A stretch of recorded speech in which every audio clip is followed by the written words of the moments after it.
మీ పేరు ఏంది, మీ భర్త ఏంది, ఏం జరిగింది? నేను ఎక్స్ వార్డ్ కౌన్సిలర్ 28 వార్డ్ కౌన్సిలర్ని. 14th వార్డ్ కౌన్సిలర్ నుంచి నేను కౌన్సిలర్గా 10 years నుంచి ఉన్నా. ఇది 14th ఏరియాలో ఇది కూడా కౌన్సిలర్ అయింది. ఇది ఓనర్తో తిరిగింది ఆఖరికి ఈయన బండి మీద తిరుగుకుంటా ఈయనది వల్ల వేసుకొని ఇప్పుడు చీటీలో చేసుకుంటా. మొన్న కూడా 6 months దాకా పట్టుకొని సరే ఎందుకు ఆడదాలో చేసిన ఇది షీటీ అని చెప్పుకొని షీటీ అని బెదిరించుకుంటా ఆయన లొంగ తీసుకుంటా ఇవన్నీ కథలు పడతానే అంటే నేను షీటీము నేనేమన్నా చేయగలుగుతాను, అందరి సపోర్ట్ నాకు ఉంది, పోలీసుల సపోర్ట్ ఉంది, నాకు అన్ని తెలుసు అనేసి సిఐ ఎస్పీగా ఇక అందరూ తీసుకొని నేను కథలు పడతాను. ఇట్లా ఒక షీటీలో పనిచేసేది ఆడవాళ్ళకి సపోర్ట్ చేసేది ఇట్లాంటి కథలు పడతారా? ఆల్రెడీ ఒకసారి వదిలేసి ఇదే నా మీద కేసు పెడతారా? నీకు సిగ్గుండదు, పెళ్ళని మొహాలు వస్తలేదా? దాని అయ్యానికి పెళ్లి చేసే సొమ్మత లేదా? మంది మొదలు పక్కన పండ పెట్టాలి, దగ్గర దాని పండ పెట్టాలి. రెడ్డి అంశానికి సంబంధించి అప్డేట్స్ అందించేందుకు మా ప్రతినిధి వెంకటరత్నం సిద్ధంగా ఉన్నారు. వెంకటరత్నం, ఈ ఘటనకు సంబంధించి పోలీసులో ఇన్ఫాక్ట్ పోలీస్ స్టేషన్లో కేసు రిజిస్టర్ అయిందా? మరి ముఖ్యంగా ఇన్వెస్టిగేషన్ ఎంతవరకు వచ్చింది? సంబంధించి గత కొద్ది రోజులుగా వ్యవహారం నడుస్తుంది, కొద్ది రోజులుగా కాదు నెల రోజులుగా నడుస్తుందని చెప్పి భార్య అనురాధ ఆరోపిస్తుంది. భార్య కూడా మాజీ కౌన్సిలర్గా 14వ వార్డు నుంచి పోటీ చేసింది. ఇప్పుడు ఎవరైతే ఆ చెట్ల జయశ్రీ నిందితురాలు ఉన్నారో తను కూడా కౌన్సిలర్గా పనిచేసింది. ప్రస్తుతం ఆమె మాత్రం షీ టీంలో ఇక్కడ ఒక కౌన్సిలింగ్ ఇచ్చేటువంటి ఒక వ్యక్తిగా ప్లస్ షీ టీంలో కూడా పనిచేస్తున్నటువంటి పరిస్థితి.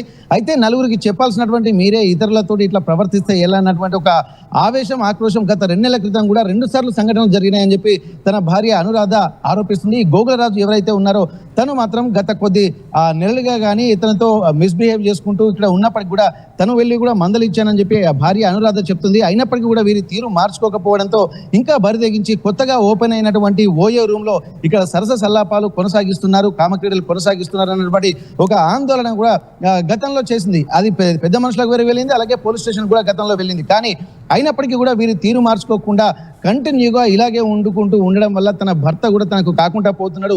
ఇద్దరు పిల్లలు కూడా ఉన్నారు, వాళ్ళు కూడా మంచి ప్రయోజకులు అయ్యేటువంటి సమయము వాళ్ళ ముందు తలదించుకోవాల్సినటువంటి అవసరం వస్తుంది. ఇట్లాంటి చిల్లర వేషాలు వేయొద్దని చెప్పి గతంలో కూడా భార్య అనురాధ భర్త గోగుల రాజుకు చెప్పింది. కానీ అయినప్పటికీ కూడా వీరి వ్యవహారంలో ఏమాత్రం మార్పు రాకపోగా ఇంకా బరి తెగించారన్నటువంటి విషయం తెలుసుకున్నటువంటి అనురాధ ఒక పక్క ప్రణాళికతో వీళ్ళు ఎక్కడికి వెళ్తున్నారని చెప్పి రెక్కి నిర్వహించిన తర్వాత వాళ్ళ కుటుంబ సభ్యుల సహాయంతో వీళ్ళు వెళ్తున్నటువంటి ఓయో రూమ్ కి వాళ్ళ టైమింగ్ అన్ని తెలుసుకొని అక్కడ బయటికి వెళ్ళి వీళ్ళని ఇద్దరిని మహబూబాబాద్ పట్టణంలో ఉన్నటువంటి గోగుల స్ట్రీట్ లో ఇక్కడ రెడ్ హ్యాండెడ్ గా పట్టుకొని బంధువులతో వెళ్ళిన తర్వాత చితకబాదినటువంటి పరిస్థితి. భర్తను కూడా విచక్షణ రహితంగా చితకబాదడంతో పాటు బంధువుల సహాయంతో లోపల దాక్కుని ఉన్నటువంటి ఎవరైతే చెట్ల జయశ్రీ మాజీ కౌన్సిలరు అలాగే ప్రస్తుతం షీ టీంలో పనిచేస్తున్నటువంటి చెట్ల జయశ్రీని కూడా బయటికి లాక్కొచ్చి విపరీతంగా బీభత్సంగా కొట్టినటువంటి పరిస్థితి బంధువులు. అయితే వీటన్ని దృష్టిలో పెట్టుకుని వెంటనే 100కి కాల్ చేయగా వచ్చినటువంటి పోలీసులు కూడా ఇక్కడ విషయాలు తెలుసుకున్నారు. తను కూడా అదే డిపార్ట్మెంట్ పనిచేస్తుండడంతో షీ టీంలో పనిచేస్తుంది. అలాగే పోలీసులు కూడా నాకు తెలుసు, నన్ను ఎవరేం చేయలేరు, నేను ఏమైనా చేయగలుగుతాను, కాబట్టి నన్ను అడిగేవారే లేరన్నటువంటి ఆలోచనలు అలాగే సమాధానాలు కూడా గతంలో అనురాధ కూడా చెప్పినట్టుగా తెలుస్తుంది. కానీ ఇప్పుడున్నటువంటి పరిస్థితుల్లో కూడా నలుగురికి కౌన్సిలింగ్ ఇచ్చి ఎట్లాంటి భార్యాభర్తలు విడిపోయే టైంలో కానీ లేకుంటే ఆకతాయిల వేధింపులు తట్టుకోలేని అమ్మాయిలు వాళ్ళను రక్షించడానికి కూడా షీ టీంలో పనిచేస్తున్నటువంటి తనే ఇట్లాంటి ఎవరైతే ఆకతాయిలు వెంటబడతారో వాళ్ళను పట్టుకొని వాళ్ళతో కూడా అక్రమంగా కూడా కొంత వాళ్ళని బెదిరించి కూడా లొంగ తీసుకుంటుందన్నట్టు కూడా భార్య అనురాధ ఆరోపించింది. ఇవన్నిటి దృష్టిలో పెట్టుకొని అంటే ఇక్కడ తెలంగాణలో ఒక మోటు సామెత ఉంటుంది, అత్తకు బుద్ధి చెప్పి కోడలు వెళ్ళిపోయింది అన్నటువంటి ఒక మోటు సామెతని దిగ్గా కరెక్ట్ ఉటంకించేటువంటి సందర్భం అయితే కనిపిస్తుంది. అంటే వీళ్ళు సమాజంలో కొంత అవేర్నెస్ కలిగించాలి. ఎక్కడికైతే భార్య కానీ భర్త కానీ తప్పు చేసినప్పుడు పోలీస్ స్టేషన్కి వెళ్తున్నప్పుడు ఇక్కడ భరోసా సెంటర్లో అలాగే సఖీ సెంటర్లో కూడా వీళ్ళు కౌన్సిలింగ్ ఇచ్చేటువంటి వ్యక్తులుగా వీళ్ళు నియమింపబడతారు. అట్లాంటి సమయంలో కూడా ఇంత బాధ్యత ఉండి కూడా పరాయి వ్యక్తులతోటి ఎందుకు ఇంత మిస్బిహేవ్ చేయాల్సినటువంటి అవసరం ఉంటుందని చెప్పి ఘటన అంటే వీళ్ళిద్దరి మధ్య ఎన్ని రోజుల నుంచి తతంగం నడుస్తున్నట్టుగా భార్య అనురాధ చెప్పడం జరుగుతోంది. ప్రస్తుతం లీగల్గా ఏమైనా మూవ్ ఆన్ అయ్యే ప్రయత్నం చేస్తుందా? అయితే ఇప్పటికీ కొన్ని సంవత్సరాలుగా నడుస్తుంది ఇది. గతంలో కొన్ని సంవత్సరాలుగా అంటే వీళ్ళు మొదటిసారి అంటే బీఆర్ఎస్ గవర్నమెంట్ ఉన్నప్పుడు మొదటిసారిగా కౌన్సిలర్ గా పనిచేసినటువంటి అనురాధ కూడా కౌన్సిలర్ గా పనిచేసింది. అప్పుడు కూడా జయశ్రీ ఇక్కడ 13వ వార్డు నుంచి ఒకరు, 14వ వార్డు నుంచి ఈ అనురాధ, వీళ్ళిద్దరు కౌన్సిలర్ గా అక్కడ పనిచేశారు. ఆ తర్వాత కూడా బీఆర్ఎస్ గవర్నమెంట్ ఉన్నప్పుడే ఇక్కడ కౌన్సిలర్ గా పనిచేస్తూ ప్రస్తుతానికి ప్రభుత్వం నుండి ఎట్లా లేకపోవడంతో ఇక్కడ కొత్త ప్రభుత్వం వచ్చిన తర్వాత తను మాత్రం ఇప్పుడు సఖీ సెంటర్ లో ఉద్యోగం తెచ్చుకుంది. ఇప్పుడు షీ టీమ్ లో పని చేసుకుంటూ ఇక్కడ ఎక్కడైనా సరే ఆకతాయిలో ఉంటే వాళ్ళని పట్టుకోవడం కూడా ఈమె వృత్తిగా, అలాగే పోలీస్ స్టేషన్కి వచ్చినటువంటి వాళ్ళకు కౌన్సిలింగ్ ఇచ్చేటువంటి ప్రవృత్తిలో తను కొనసాగుతుంది. అయితే దీనికి సంబంధించి కూడా కొన్ని ఏళ్ల నుండి అంటే ఒక్కసారి మీరు లైన్లో ఉండండి. లేటెస్ట్ విజువల్ అందుతుంది, ఒక్కసారి ఆ విజువల్ చూద్దాం. విజువల్ చూసిన తర్వాత మనతో మాట్లాడుకునే ప్రయత్నం చేద్దాం. ఇటు మాజీ కౌన్సిలర్ గోకుల రాజుతో మరో మాజీ కౌన్సిలర్ అక్రమ సంబంధం ప్రస్తుతం సంచలనంగా మారింది. ఈ నేపథ్యంలోనే ఇద్దరిని ఓయో రూమ్ లో రెడ్ హ్యాండెడ్ గా పట్టుకుంది రాజు భార్య. ఆగ్రహంతో రాజు మహిళపై దాడికి దిగింది. రాజు భార్య, ఆ మహిళ అట్ ద సేమ్ టైం రాజు, ఇద్దరి మీద దాడికి దిగింది రాజు భార్య అనురాధ. సో ఒక్కసారి అక్కడ ఆ విజువల్ చూద్దాం, తర్వాత ఇన్ డీటెయిల్ గా మాట్లాడుకుందాం.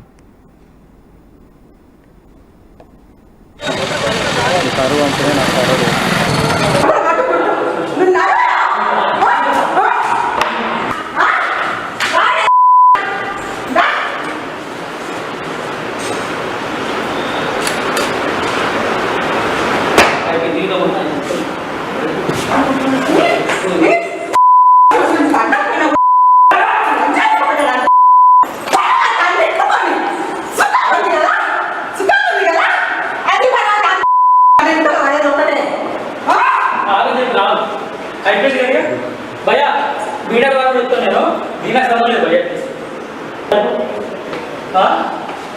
నేను కొత్తగా పడడం వచ్చేది కాదు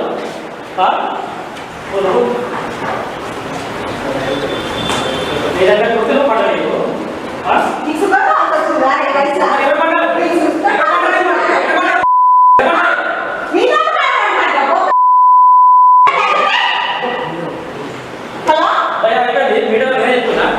ఈరోజు నాకు ఇద్దరు చేసింది ఈరోజు కానీ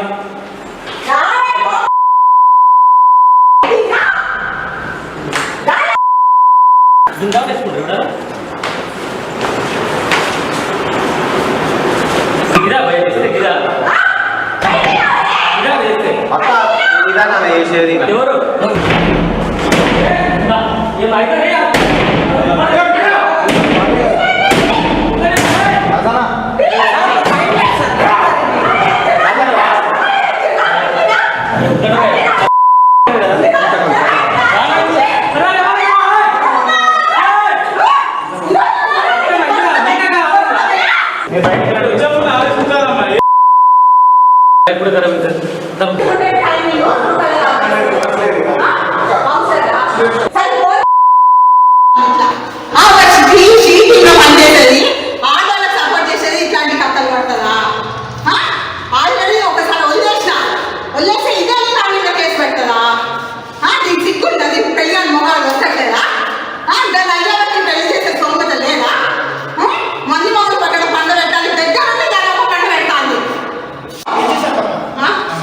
మీ పేరు ఏంది, మీ భర్త ఏంది, ఏం జరిగింది? నేను ఎక్స్ వార్డ్ కౌన్సిలర్ 28 వార్డ్ కౌన్సిలర్ని.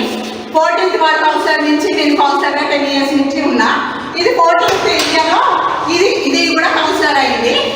ఇది ఓనోతో తిరిగింది ఆఖరికి ఈయన బండి మీద తిరుగుకుంటా ఈయనది వల్ల వేసుకొని ఇప్పుడు చీటీలో చేసుకుంటా. మొన్న కూడా 6 months దాకా పట్టుకొని సరే ఎందుకు ఆడదాలో చేసిన ఇది షీ టీమ్ అని చెప్పుకొని షీ టీమ్ అని బెదిరించుకుంటా ఆయన దొంగ తీసుకుంటా ఇవన్నీ కథలు పడతానే అంటే